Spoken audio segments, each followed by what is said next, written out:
মঙ্গলবারের মধ্যে চাকরিতে পুনর্বহাল সহ ৩ দফা দাবি আদায়ে কোনো সিদ্ধান্ত না এলে ফের যমুনা অভিমুখে পদযাত্রা কর্মসূচি পালনের ঘোষণা দিয়েছে চাকরিচ্যুত ও কারাগারে থাকা বিডিআর সদস্যদের স্বজনরা। দুপুরে শাহবাগ মোড় অবস্থান কর্মসূচির পর এই ঘোষণা দেন তারা। এদিন লং মার্চ টু যমুনা কর্মসূচির ঘোষণা দিলেও দুপুরের দিকে শাহবাগ মোড়ে জড়ো হন আন্দোলনকারীরা। পুলিশের বাধার মুখেও সেখানে অবস্থান নেয় ওই এলাকায় যান চলাচল বন্ধ হয়ে যায়। এর আগে কেন্দ্রীয় শহীদ মিনার এলাকা থেকে মিছিল বের করেন চাকরিচ্যুত বিডিআর সদস্যরা। আন্দোলনকারীরা বলছেন, পিলখানা হত্যাকাণ্ডের ঘটনায় অনেক নিরপরাধ বিডিআর সদস্য কারাগারে আছেন।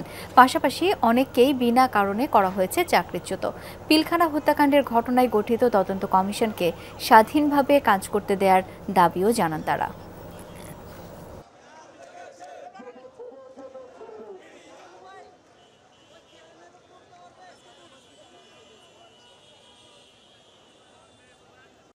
আগের বিচার যদি অক্ষুণ্ণই থাকে তাহলে এই স্বাধীন তদন্ত কমিশন কি তদন্ত করবে?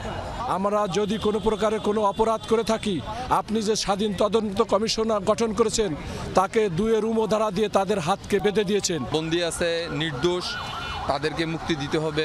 প্রধান উপদেষ্টার কার্যালয় থেকে আমাদেরকে যদি আশানুরূপ কোনো পদক্ষেপ না নেওয়া হয় তাহলে আমরা যমুনা অভিমুখে আমরা মার্চ করব।